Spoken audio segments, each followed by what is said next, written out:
नमस्कार विद्यार्थी मित्रांनो, मी अर्चना पाटील आपले आजच्या या व्हिडिओमध्ये स्वागत करते। आज आपल्याला इयत्ता 7वी विषय मराठी पाठ क्रमांक 6 टप टप पड़ती ही कविता अभ्यासायची आहे। या कवितेचे कवी मंगेश पाडगावकर आहेत। बच्चों, आज हमें कक्षा 7वी विषय मराठी पाठ क्रमांक 6 टप टप पड़ती इस कविता का अध्ययन करना है। इस कविता के कवी मंगेश पाडगावकर है। मंगेश पाडगावकर यांचा जन्म 10 मार्च 1929 रोजी झाला। त्यांचा मृत्यू 30 डिसेंबर 2015 या रोजी झाला। यांचे अनेक कविता संग्रह प्रसिद्ध आहेत, जसे धारा नृत्य, जिप्सी, मीरा, सलाम, छोरी असे त्यांचे कविता संग्रह प्रसिद्ध आहेत। मित्रांनो, त्यांच्या अनेक कविता म्हणजेच गाणी सुद्धा प्रसिद्ध आहेत। तुम्हाला काही आठवती असतील? आठवतात? मी सांगू का तुम्हाला? ठीक आहे, मग लक्ष द्या। सांग सांग भोलानाथ, पाऊस पडेल काय? सांग सांग भोलानाथ, पाऊस पडेल काय? शाळेभोवती तळे साचून सुट्टी मिळेल काय? सांग सांग भोलानाथ, पाऊस पडेल काय? अशी त्यांची गीत प्रसिद्ध आहेत। मित्रांनो, प्रस्तुत कवितेमध्ये त्यांनी आपल्याला मोकळ्या कुरणावर प्राजक्ताच्या झाडाची पडणारी फुले आणि त्याचे सौंदर्य अनुभवणाऱ्या मुलांचा आनंद व्यक्त केलेला आहे। बच्चों, मंगेश पाडगावकर, उनके बारे में अभी हमने जाना। उनका जन्म कब हुआ? 10 मार्च 1929 में उनका जन्म हुआ। अब उनके कौन कौन से गीत प्रसिद्ध है, हमने वो गीत को भी देखा है। अब उन्होंने इसमें क्या कहा है, ये जो टप टप पड़ती है जो कविता है, इस कविता में उन्होंने क्या कहा है? इसमें जो पारिजातक का झाड़ है और उसके जो फूल है, उस फूलों का वर्णन, साथ ही साथ जब वो फूल गिरते हैं और बच्चे उस फूलों का खुशी लेते हैं, आनंद लेते हैं, उनके मन का, उनके खुशी का वर्णन इस कविता में किया गया है। आता आपण काय करूया, सर्वात अगोदर या कवितेचे गायन करूया आणि त्यानंतर आपण या कवितेचा अर्थ पाहूया। सर्वांनी इकडे लक्ष द्यायचे आहे। बच्चों, सबसे पहले हम क्या करते हैं, इस कविता का गायन करते हैं, उसके बाद उसका अर्थ देखते हैं। सर्वांनी लक्ष द्या। टप टप पडती अंगावरती प्राजक्ताची फुले, भिरभिर भिरभिर भिरभिर भिरभिर त्या तालावर गाणे आमचे जुळे।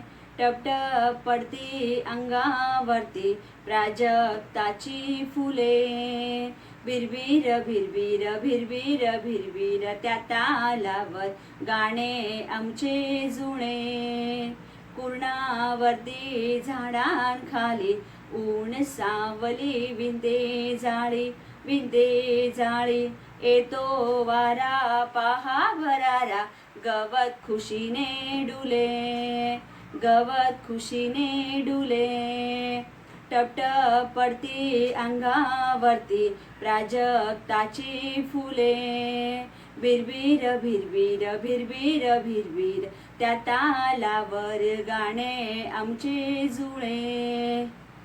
दूर दूर हे सूर वाहती, उन्हात पिवळ्या पहाण हाती, हसते धरती फांदीवरती, हा जो पाळा झुले, हा जो पाळा झुले।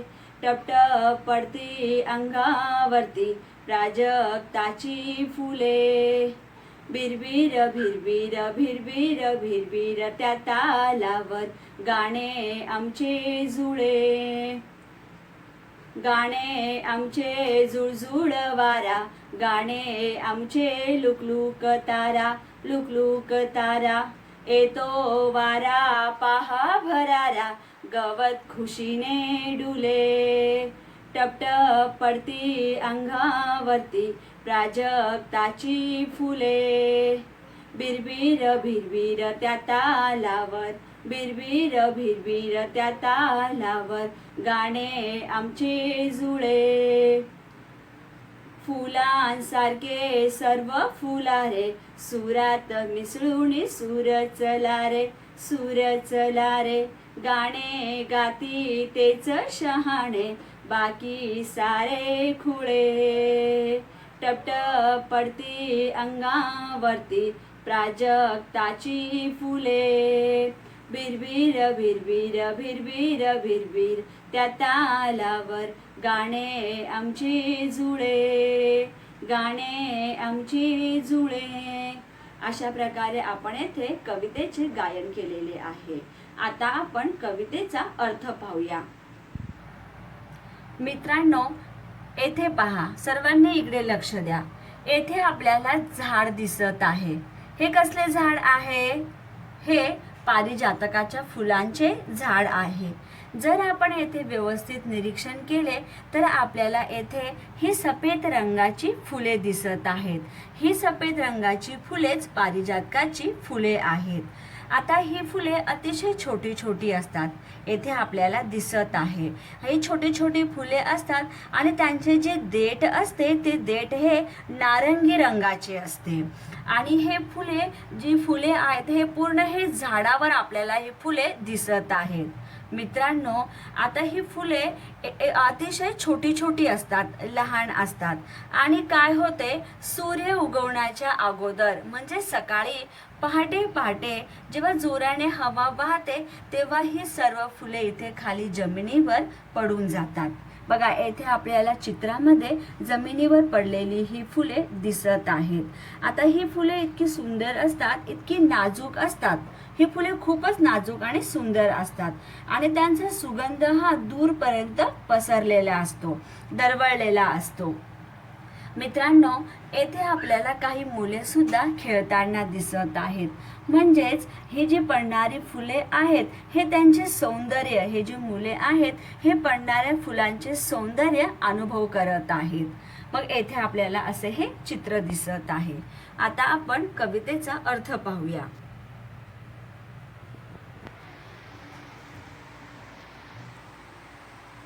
टपटप पडती अंगावरती प्राजक्ताची फुले, भिरभिर भिरभिर त्या तालावर, गाणे आमचे जुळे. सर्वात अगोदर आपण या दोन ओळीतील शब्दार्थ पाहूया. प्राजक्त, प्राजक्त म्हणजे पारिजातक. तालावर, ठेक्यावर. जुळे, गायले जाते. बघा, येथे आपल्याला दिलेले आहे टपटप पडती अंगावरती. आता आपण चित्र पाहिले. आता आपल्याला चित्रामध्ये दिसत आहे की हे जे झाड आहे या झाडाच्या खाली काही मुले खेळत आहेत. आता जेव्हा हवा येते जोराने तेव्हा हे काय होते, हे सर्व जे फुले आहेत ते सर्व खाली जमिनीवर येथे पडतात. म्हणजेच हे मुले या झाडाखाली खेळत आहेत आणि त्यांच्या अंगावर येथे हे फुले पडत आहेत. म्हणजेच त्यांच्या अंगावर टपटप असे फुले पडत आहे. फुलांच्या पडण्याच्या आवाजाला येथे टपटप असे म्हटलेले आहे. येथे हे फुले पडत आहेत. म्हणजेच हे जी फुले पडत आहे त्या तालावर, भिरभिर भिरभिर ह्या तालावर या मुलांचे गाणे जुळत आहे. सर्वांना समजलं ना मी काय सांगितलं ते? बघा, येथे मुले आपल्याला खेळताना दिसून येत आहे आणि ही जी प्राजक्ताची फुले आहेत हे प्राजक्ताची फुले या मुलांच्या अंगावर टपटप असे पडत आहेत. मग त्याच तालावर, टपटप अशा तालावर, भिरभिर अशा तालावर या मुलांची गाणी जुळत आहेत. समझ में आया बच्चों? देखो यहाँ पे हमें क्या दिखाई दे रहा है। देखो यहाँ पे झाड़ है, पेड़ है और पेड़ के नीचे यहाँ पे बच्चे खेल रहे हैं। और ये जो सफ़ेद सफ़ेद हमें दिख रहा है सफ़ेद रंग के फूल है। अब ये जो सफ़ेद रंग के फूल होते हैं उनका जो रेट होता है वो ऑरेंज कलर का होता है और ये फूल एकदम छोटे छोटे फूल होते हैं और इनकी खुशबू बहुत दूर तक का फैली हुई रहती है। अब हमने जो कविता की 2 लाइन देखी है, इसमें हमें कवि क्या कहना चाहते हैं? इसमें हमें कवि ये बता रहे हैं कि इस पेड़ के नीचे ये बच्चे खेलते हैं। जब ये बच्चे खेल रहे हैं तो उनके अंग के ऊपर ये प्राजक्ता के फूल गिरते हैं। तो उनके अंग पे जो ये प्राजक्ता के फूल गिरते हैं तो उसका टप टप ऐसा आवाज आता है। टप टप ऐसे ये आवाज में, इस ताल में ये बच्चों का गाना एक साथ, और बच्चे क्या करते हैं? एक साथ गाते हैं। तो इस तरह से हमें कवि ने यहाँ पर ये बातें बताई है। आता आपण पुढच्या ओळी पाहूया।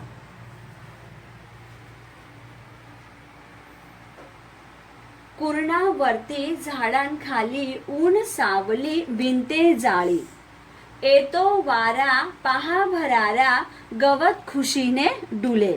सर्वात अगोदर आपण या 2 ओळीत येणारे शब्दार्थ पाहूया।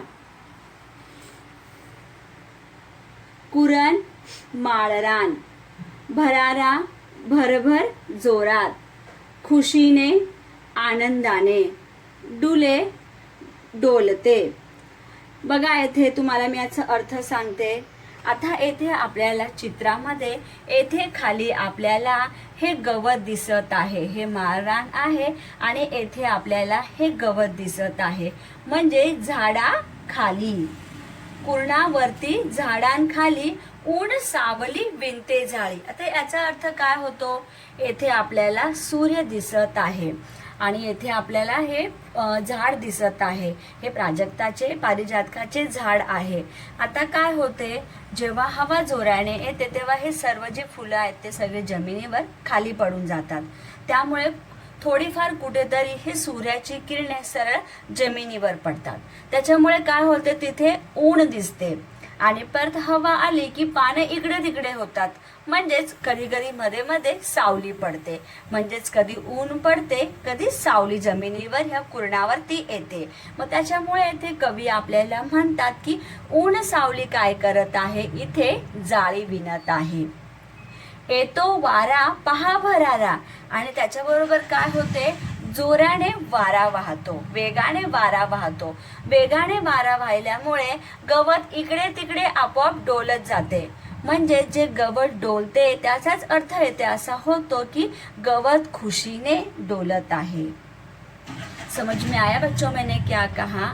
देखो मैं फिर से एक बार बताती हूँ, ध्यान से सुनो। देखो कुरणावरती झाडांखाली, कुरणावरती मतलब ये यहाँ पर, आणि झाडांखाली मतलब नीचे यहाँ। तो कुरणावरती झाडांखाली ऊन सावली बिनते जाळी। अब इसका अर्थ क्या होता है? देखो हमें यहाँ पे सूरज दिखाई दे रहा है, तो क्या होता है, ये सारे फूल जब नीचे जमीन पर गिर जाते हैं तो यहाँ पेड़ थोड़ा सा खाली हो जाता है। तो क्या होता है, फिर सूरज की किरणें सीधा जमीन पर आके गिरती है। जब सूरज की किरणें जमीन पे आती मतलब धूप गिरता है, फिर कभी हवा आ जाती है, तो हवा आने के कारण पत्ते इधर उधर हो जाते हैं। फिर नीचे यहाँ पे सावली, सावली मतलब क्या, छाया, छाव, फिर वहाँ पर छाव आ जाती है। तो कभी धूप कभी छाव, तो इसका अर्थ क्या कि ऊन सावली काय करत आहे, यहाँ इथे जाळी विणत आहे, मतलब कभी धूप आता है तो कभी छाव आता है। फिर आगे यहाँ पे कहा गया है कि वारा, वारा मतलब क्या, हवा, पवन। जब वारा जोर से बहने लगता है, जब हवा जोर से आती है तब क्या होता है, ये जो गवत है ये गवत भी हवा से डोलने लगता है, मतलब गवत क्या करता है, खुशी से यहाँ पर डोलता है। तो इस तरह से हमने इस 2 लाइन का अर्थ देखा है। अब हम आगे देखते हैं। फिर यहाँ पे दिया है, दूर दूर है सूर वहाती, उन्हात पिवळ्या पहा नहाती, हसते धरती फांदी वरती, हा झोपाळा झुले। आता आपण या 2 ओळीतील शब्दार्थ पाहूया। सूर स्वर, नहाती आंघोळ करणे, आणि झोपाळा म्हणजे झोका। आता दूर दूर हे सूर वाहती, आता येथे मुले काय करत होती, गाणे गात होती। आपण येथे पाहिले होते की टपटप या तालावरती मुले इथे गाणी गात होती। आता मुले जी गाणी गात आहे त्यांचा गाण्याचा जो सूर आहे तो सूर काय करत आहे, दूर दूर पर्यंत जात आहे, पसरत आहे। त्याचबरोबर येथे सांगितले, उन्हात पिवळ्या पहा नहाती, आता आपण बघितले की ऊन पडत होते, सूर्याचे जे किरणे जमिनीवर पडत होते म्हणजे ऊन पडत होते. मग ह्या पिवळ्या उन्हामध्ये त्यांचे जे सूर आहेत ते सूर हे पिवळ्या उन्हामध्ये नाहत होते. आणि जी धरती आहे ती धरती पण हसत होती, कारण की सगळीकडे फुलंही पसरलेली आहेत, फुलांचा सुगंधही पसरलेला आहे. आणि जी मुले गाणे गात आहेत त्या गाण्याचा सूर सुद्धा दूरपर्यंत पसरलेला आहे. त्यामुळे ही धरती हसत आहे.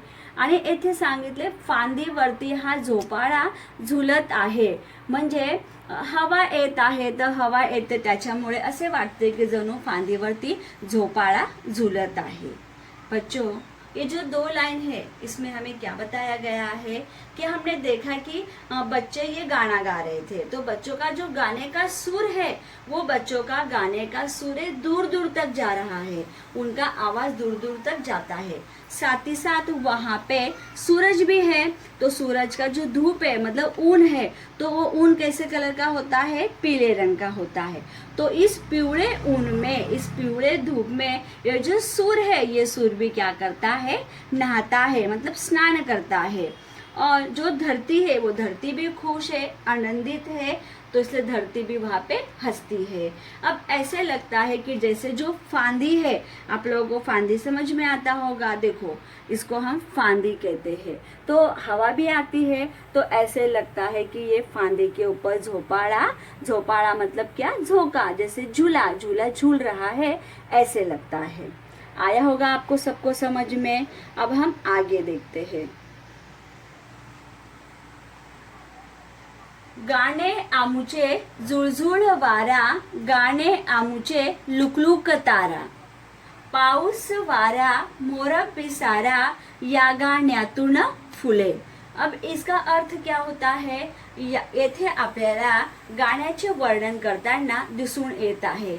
येथे मुले जे गाणे गात आहे ते गाणे कसे आहे, झुळझुळ आहे, झुळझुळ वाऱ्यासारखे त्यांचे ते गाणी आहे.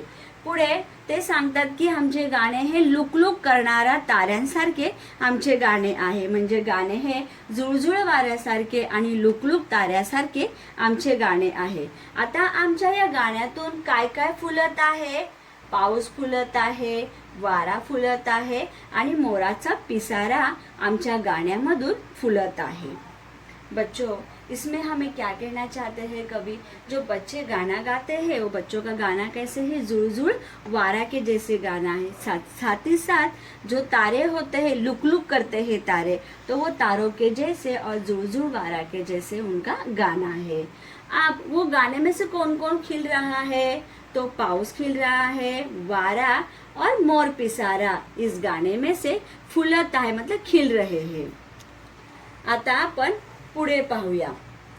फुलांसारखे सर्व फुलारे, सुरात मिसळून सूरच लारे, गाणे गाती तेच शहाणे, बाकी सारे खुळे. आपण या 2 ओळीतील शब्दार्थ पाहूया.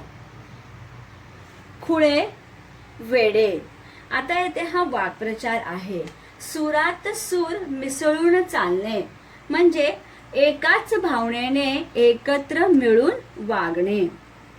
आता येथे आपल्याला कवी सांगत आहे, फुलांसारखे सर्व फुलारे, ज्या प्रकारे फुले फुलत असतात, सर्वांना आनंद देत असतात, वातावरण सुगंधित करत असतात, आपले मनही प्रसन्न करतात, व ज्या प्रकारे फुल आपल्याला आनंद देत असतात, ते फुलत असतात, त्याच्याच प्रकारे आपण सुद्धा दुसऱ्यांना आनंद दिला पाहिजे. वातावरण प्रसन्न म्हणजे आपल्या वागण्यामुळे जे वातावरण आहे ते प्रसन्न केले पाहिजे. पुढे ते सांगतात, सुरात मिसळून सूरच लारे, म्हणजेच काय की जे मुले गाणी गात आहेत त्यांच्या सूरमध्ये आपल्याला सूर मिसळायला हवे. म्हणजेच आपण एकत्र मिळून आपण काय केले पाहिजे, गाणी गायले पाहिजे. म्हणजे आपण एकत्र राहिले पाहिजे, एकाच भावनेने आपण वागले पाहिजे. जे पुढे सांगतात की गाणे गाते तेच शहाणे, म्हणजे जे एकत्र गाणे गातात, जे एकत्र मिळून राहतात, जे एकाच भावनेने राहतात, ते सर्व काय आहेत, शहाणे मुले आहेत, ते सर्व चांगले मुले आहेत. आणि जे एकत्र राहत नाही, एकत्र मिळून गाणे गात नाही, एकाच भावनेने राहत नाही, ते सर्व कोण आहेत, वेडे मुले आहेत, म्हणजेच ते खुळे मुले आहेत. येथे आपल्याला कवि असे सांगत आहे। कुछ समझ में आया बच्चों? देखो, हमें यहाँ पे कवि ने क्या कहा है कि जिस तरह से फूल खिलते हैं, वातावरण को प्रसन्न करते हैं, सबको सुगंध देते हैं, हमारा मन भी प्रसन्न करते हैं, तो उसी तरह से हमें भी क्या करना चाहिए, फूलों के तरह फूलना चाहिए, मतलब दूसरे को आनंद देना चाहिए, हमें भी खुश रहना चाहिए। आगे वो ये भी कहते हैं कि सुरात मिसुड़ी सूरज लारे, मतलब सबके सुर में सुर मिला के हमें चलना है। तो इसका अर्थ हम कैसे लेंगे, सबके सुर में सुर मिला के हमें चलना है, मतलब हमें एक साथ चलना है, सबकी भावनाओं को समझना है और एक साथ रहना है, हमें एक साथ हमें आगे बढ़ना है। और जो लोग एक साथ आगे बढ़ते हैं, मतलब एक साथ जो लोग गाना गाते हैं, वो शहाने बच्चे होते हैं, वो अच्छे बच्चे होते हैं। तो हमें एक साथ रहना चाहिए। और जो लोग एक साथ गाना नहीं गाते हैं, जो लोग एक साथ नहीं रहते हैं, वो कैसे होते हैं, खुड़े होते हैं। खुड़े मतलब बेड़े, जैसे हम पागल बोलते हैं थोड़े से, तो वैसे होते हैं। तो मतलब हमें क्या करना चाहिए, फूलों के जैसे एक साथ रहना चाहिए, वातावरण को प्रसन्न करना चाहिए और सुर में सुर मिला के हमें गाना गाना चाहिए या कोई भी काम हमें करना चाहिए। तर अशा प्रकारे येथे आपल्याला ही कविता सांगितलेली आहे आणि आपण त्याचा येथे अर्थ पाहिलेला आहे। अशा प्रकारे आपण येथे टपटप पडते ही कविता अभ्यासलेली आहे। आता तुम्हाला काय करायचे आहे, फळ्यावर जी कविता आणि जे शब्दार्थ लिहिलेले आहेत ते सर्व तुमच्या बुकमध्ये लिहायचे आहेत। आणि ज्या दिवशी आपला ग्रुप ओपन होतो, म्हणजे शुक्रवार आणि शनिवार, त्या दिवशी तुम्ही जी कविता लिहिलेली आहे आणि जे शब्दार्थ लिहिलेले आहेत ते तुम्हाला ग्रुपमध्ये पाठवायचे आहेत। बच्चों, हमने क्या किया आज, इस तरह से हमने टप टप पढ़ती इस कविता का अध्ययन किया है। अब आपको क्या करना है, फलक पे जो कविता लिखी है और जो शब्दार्थ लिखे गए हैं उसको आपकी बुक में लिखना है। और जिस दिन हमारा ग्रुप ओपन होता है, मतलब शुक्रवार और शनिवार, उस दिन आपने जो आपकी बुक में कविता और जो शब्दार्थ लिखे हैं उसको ग्रुप में भेजना है। धन्यवाद बच्चों, मिलते हैं हम अगले वीडियो में।